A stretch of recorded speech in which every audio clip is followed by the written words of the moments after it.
10 নম্বর প্রশ্ন, সর্বশেষ প্রশ্ন। বলছেন, আসসালামু আলাইকুম শেখ আলিমসাল্লাহ, আমাদের একজন দিনী ভাইয়ের স্ত্রী তাকে নিজের ছেলে বলে সম্বোধন করেছে, কারণ সে ভাই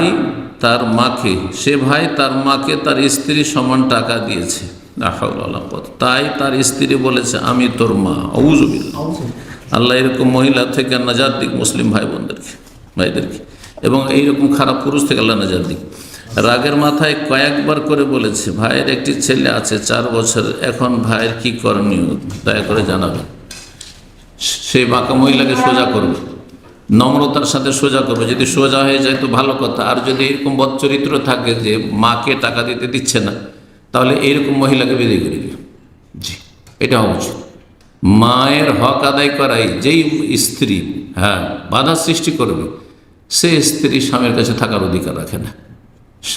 স্বামীর কাছে তার হক হচ্ছে তার ভরণার পোষণ, খেতে দেবে, পড়তে দেবে, আর বাসস্থান দেবে, ব্যাস, আর কোনো হক রাখে না অতিরিক্ত। এমনকি ওলামায়ে কেরামদের ইখতিলাফ আছে যে চিকিৎসা, অসুখ হলে চিকিৎসার পয়সা পাবে কিনা খরচ।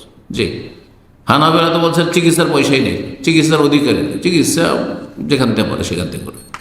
জি, তারপরে সেই ফতোয়াকে প্রাধান্য দিচ্ছেন, কারণ বর্তমান যে পরিস্থিতি তাতে চিকিৎসা অনেক ব্যয়বহুল।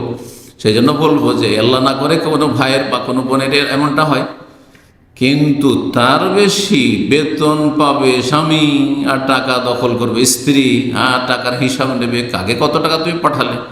এইরকম স্ত্রী ভালো স্বামীর সাথে থাকার অধিকার রাখে না, তাকে বিদায় করে দিবে। জি, আর সে মুনকারাম মিনাল কওলি ওয়া জুরা, সে অন্যায় কথা বলেছে এবং মিথ্যা কথা বলেছে, এবং তাকে তওবা করা উচিত। কিন্তু কোনো মহিলার কথাতে এতে জেহার হয় না, বা স্বামী স্ত্রীর সম্পর্ক হারাম হয় না। তওবা করবে, সংশোধন করবে। আল্লাহ তওবা করা তৌফিক দান করুন, সংশোধনের তৌফিক দান করুন। ওয়া সাল্লাল্লাহু ওয়া সাল্লাম আলা নবিয়িনা মুহাম্মদ ওয়া আলা আলিহি ওয়া সাহবিহি আজমাইন।